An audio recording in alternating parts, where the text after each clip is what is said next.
మునిస్వామి గారు, మిమ్మల్ని చూడగానే సిద్ధు సీరియస్ అవుతున్నాడు. మగాడెప్పుడు ఫైర్ మీదే ఉండాలి సిస్టర్.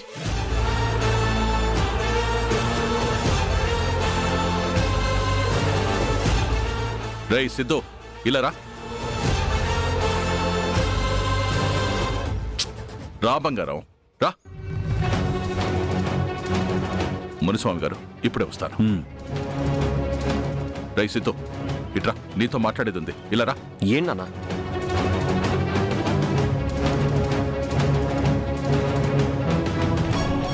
వాళ్ళ నాన్న పక్కకు తీసుకెళ్లాడు కదా, వివరంగా అన్నీ చెప్పుకుంటాళ్లే.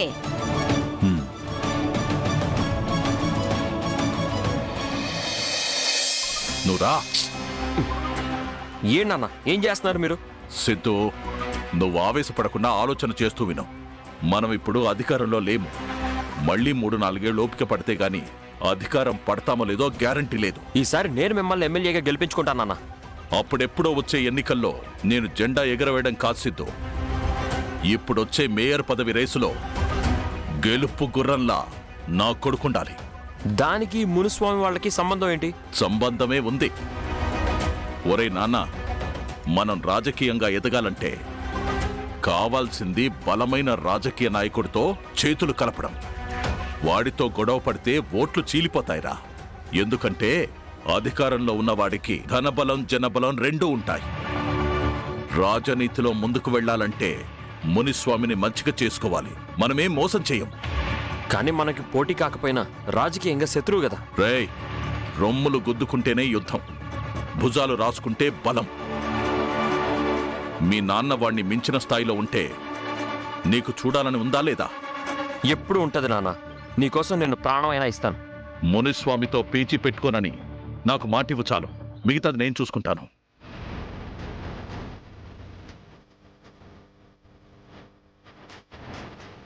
రేయ్, నేనేం చేసినా నిన్ను మేయర్ని చేయడం కోసమే, నీ బంగారు భవిష్యత్తు కోసమే.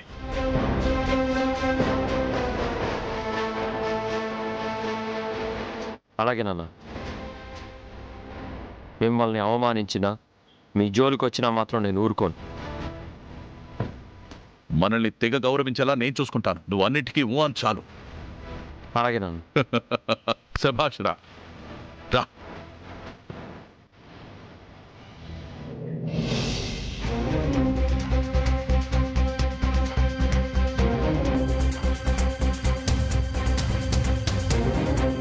అదిగో నాన్న సిద్ధు వస్తున్నారమ్మా.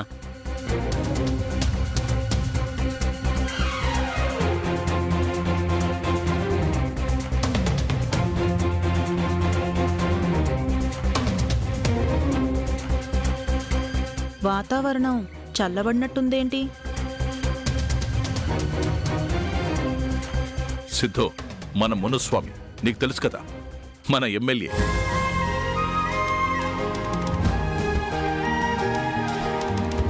నమస్కారం అండి. నమస్కారం బాబు. ఆయన భార్య భువనేశ్వరి. నమస్కారం అండి. నమస్తే బాబు. వాళ్ళ అమ్మాయి కనిష్క.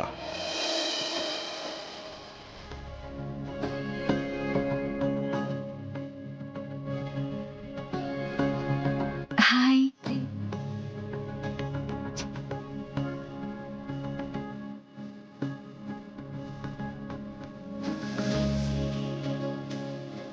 హాయ్.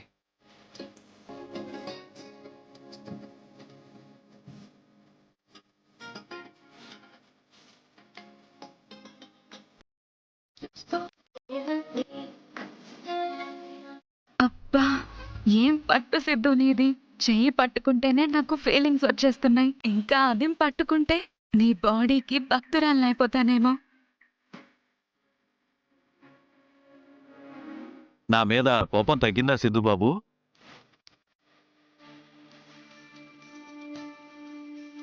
ఇప్పుడు కోపం ఏం లేదు సార్.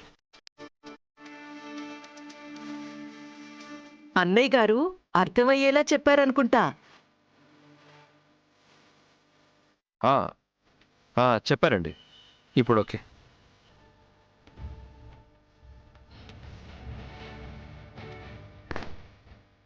ఏం మాయ చేసావు మావయ్య? నిమిషాల్లో ఓకే చెప్పేశాడేంటి? అయ్యా, స్వామివారి పూజ అయిపోయింది, మంగళహారతి తీసుకుందరు రండి. బసవ గారు హారతి తీసుకుందాం రండి. పదండి. పదండి పద. సిద్ధు రానా? నువ్వు పదమ్మా, వస్తాను. అలాగే, తొందరగా రా.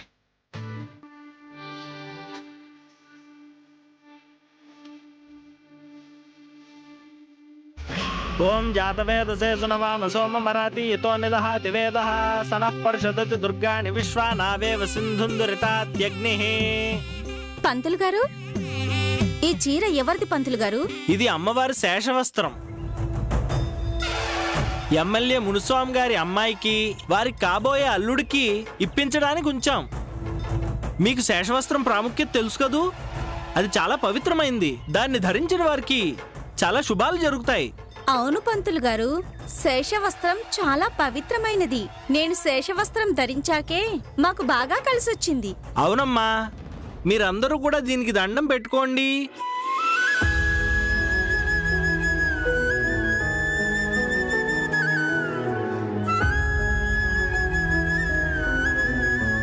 అమ్మా, నాకు తొందరగా ఉద్యోగం వచ్చి మా అమ్మ నాన్నలకు తోడుగా ఉండి ఖుషీకి జీవితాంతం నేనిచ్చిన మాట తప్పకుండా చూసుకో తల్లి. అమ్మా తులసి, కాస్త అందరికీ ఈ ప్రసాదం పంచమ్మా. సరే పంతులు గారు.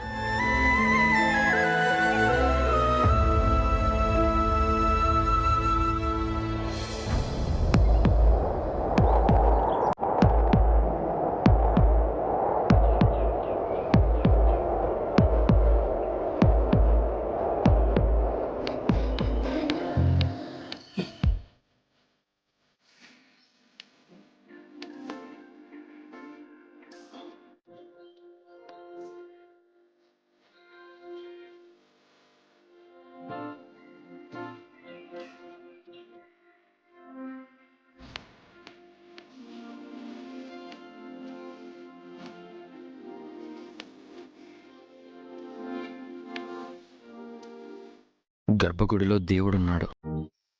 నా దేవత మాత్రం నా కళ్ళ ముందే సంచారం చేస్తుంది. ఎంతైనా నీ చిట్టి గుండె గట్టిదేరా సిద్ధు. ఇంత అందాన్ని తట్టుకుంటూ లబ్డబ్ అని కొట్టుకుంటూ తన కోసం స్థానాన్ని కేటాయించడం అంటే మామూలు విషయం కాదు.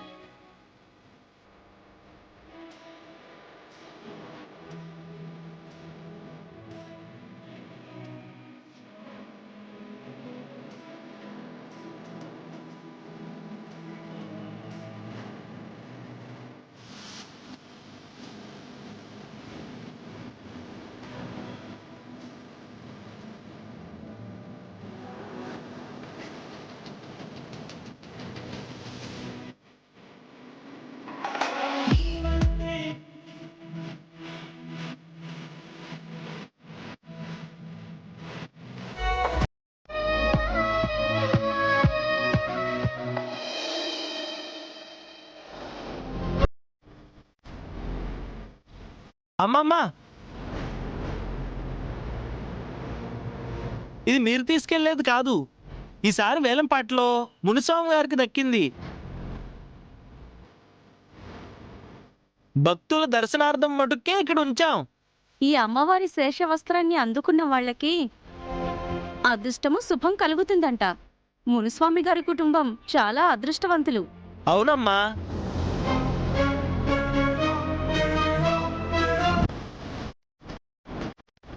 కళ్యాణిని చూసి బాగుంది, బ్రహ్మాండంగా ఉంది అని మెచ్చుకోవడమే కానీ ఏ రోజైనా ఒక రోజా అయినా ఇచ్చావా?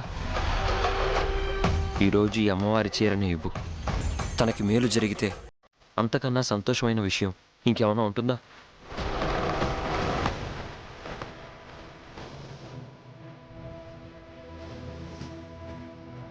పద్మప్రియే పద్మిని పద్మహస్తే పద్మాలయే పద్మదళాయతాక్షే.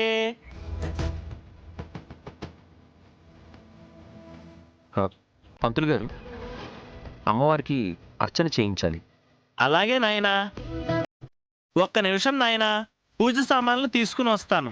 అలాగే పంతులు గారు.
నీకేమైనా పిచ్చా? ఏంటిది? అది అమ్మవారి శేషవస్త్రం. మీకు మంచి జరగాలని. ఇలా చేతిలో పెట్టేస్తే నాకు మంచి జరుగుతుందా? అమ్మమ్మ ఆగు, ఆ చీర కింద పెట్టకూడదు. ఆ అబ్బాయి ఏ ఉద్దేశంతో నీకు ఇచ్చాడో తెలియదు గాని అమ్మవారి శేషవస్త్రం ఆమె ఆజ్ఞ లేందే నీ దగ్గరికి రాదు. అది నీ దగ్గర ఉందంటే నువ్వు చాలా అదృష్టవంతురాలివి. ఆ చీర నీతోనే ఉంటే ఆ అమ్మవారి ఆశీస్సులతో నీకు నీ కుటుంబానికి మంచి జరుగుతుంది.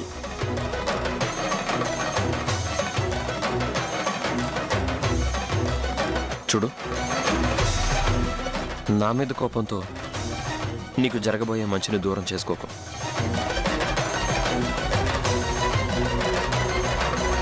ఏమండి, కొంచెం ఇక్కడ ప్రసాదం వడ్డిస్తారా?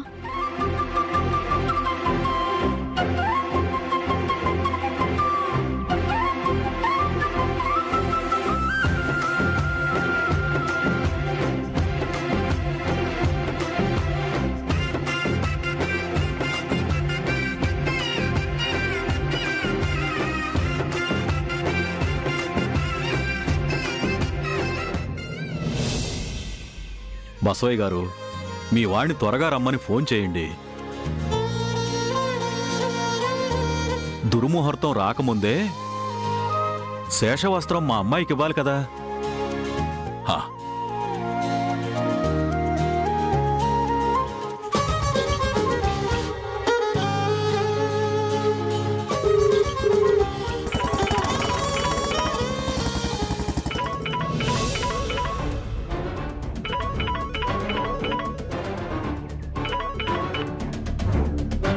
హలో రేయ్ సిద్ధు, ఎక్కడున్నావురా? నాన్న, కలెక్టర్ గారు శ్రీనివాస్ నగర్కి వచ్చారంట. మన కార్యకర్తలు ఫోన్ చేశారు. ఆయన 10 నిమిషాల కంటే ఎక్కువసేపు ఉండరంట. నేను వెంటనే వెళ్తున్నాను. రేయ్ సిద్ధు, గుళ్ళో పనుంది రానన్నా.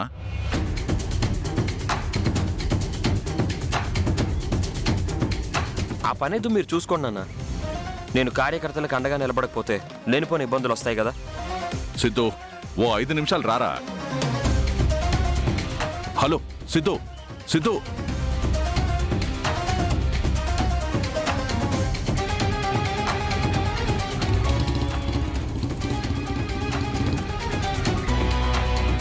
ఛ, మునిస్వామి కూతురుతో పెళ్లి ఖాయం చేసుకుందామని చెప్పలేను. చెబితే వీడి కోపాన్ని తట్టుకోలేను. టైం చూసి సిద్ధుని రాజీ పడేలా చేసుకోవాలి. ఏమైంది బసవరాజు? అదే మునిస్వామి గారు, మా అబ్బాయి కలెక్టర్ గారు వచ్చారని బయటకెళ్ళాడు. అదేంటండి, ఇక్కడ ఇంత పెద్ద కార్యక్రమం పెట్టుకుని ఎలా బయటకెళ్తాడు?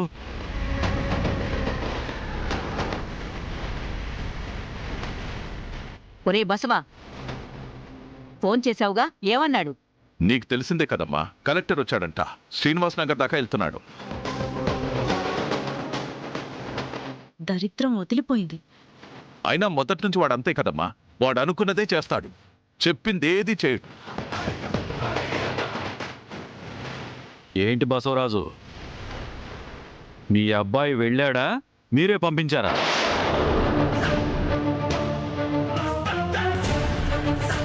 అదేంటి మునిస్వామి అలా అంటావు? నేనెందుకు పంపిస్తాను? మరి దీన్ని ఎలా చూడాలండి? బద్ధ శత్రువులు మీరిద్దరు. పెళ్లి నెపంతో మీరు ఫోన్ చేశారు, మేము కూడా వచ్చాం. మరి పరాభవం ఏంటి? అంత పెద్ద పెద్ద మాటలు ఎందుకులండి భువనేశ్వరి గారు? అయ్యా అయ్యా అయ్యా అయ్యా, బసవరాజు గారు, అమ్మవారి శేషవస్త్రాలు ఉన్నపాటుగా కనిపించట్లేదయ్యా. ఎవరో తీసుకెళ్లిపోయారు.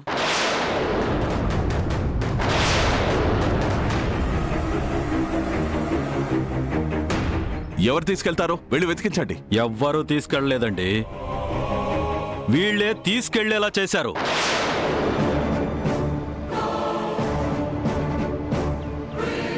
మునిస్వామి, ఏం మాట్లాడుతున్నావు? అరిస్తేనో కేకలేస్తేనో నిజాలు అబద్ధాలు కాకపోవు. పని కట్టుకుని నా స్థాయిని తగ్గించడానికి, నన్ను అవమానించడానికి నువ్వీ పని చేశావు. చూస్తాను, నీ సంగతి చూస్తాను. మునిస్వామి, ఆవేశపడకు. అయ్యా అయ్యా అయ్యా అయ్యా, అదిగో అమ్మాయి తీసుకెళ్లిపోతోందయ్యా. ఆగు. హే ఆగు.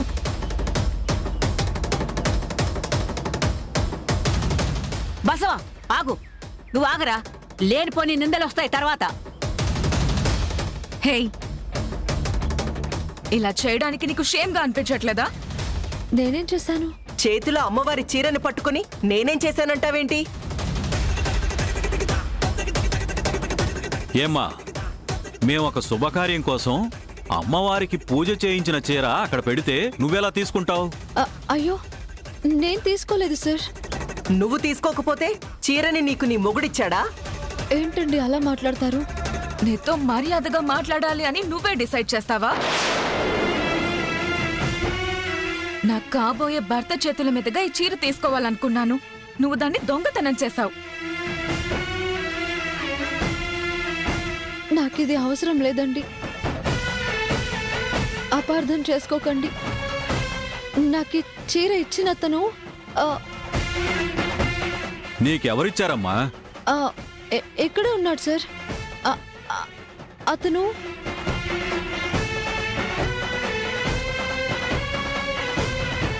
అతను నీ డ్రామా లాపుతావా? మేము నిలదీస్తే ఎవరో ఇచ్చారని వాళ్ళ మీద నిందలేయాలనుకుంటున్నావా?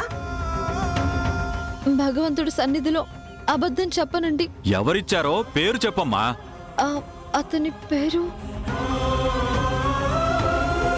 అతని పేరు నాకు తెలీదు సార్. ఎలా ఉంటాడు? తను రౌడీలా ఉంటాడు. ఇది వాలకం. ఇచ్చినవాడు రౌడీ, తీసుకున్నది దొంగది. ఎలా ఉంది డాడీ దీని స్టోరీ? ప్లీజ్ అండి, నేను చెప్పేది నిజం. ఇది మీరు పూజ చేయించడానికి ఇచ్చారని నాకు నిజంగా తెలియదు. కావాలంటే తిరిగిచ్చేస్తాను, తీసుకోండి. Don't touch it mummy. తన చేతుల్లోకి వెళ్ళాక మళ్ళీ నా చేతుల్లోకి తీసుకోవడం నాకు ఇష్టం లేదు. నా కూతురికి నచ్చనప్పుడు ఇక దానితో పని లేదు, నువ్వే తీసుకెళ్ళు. దొంగలున్నారు జాగ్రత్త అని గుళ్ళో పెద్ద బోర్డు పెట్టాల్సింది. తీసుకెళ్ళమ్మా, తీసుకెళ్ళిపో.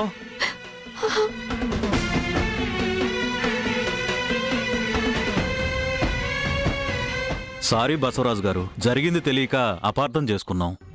అపార్థాల తర్వాత జరగాల్సిన కార్యక్రమం గురించి ముందు ఆలోచించండి.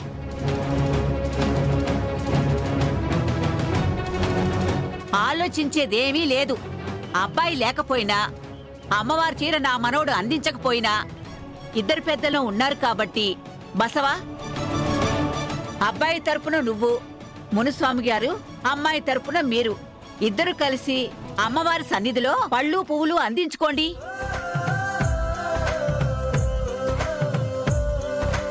ఆ అమ్మాయి మా ఇంటి కోడలు అయిపోయినట్టే కదా. ఇదేదో బాగుంది. ముహూర్తం దాటక ముందే కానిచ్చేద్దాం. పదండి. రామ్మా, పదండి.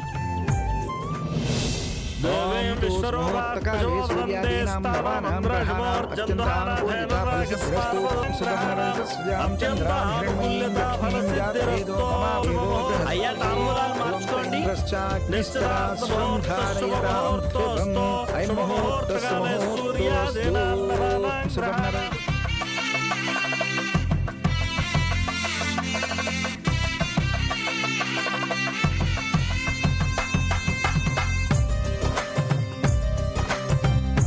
అమ్మా,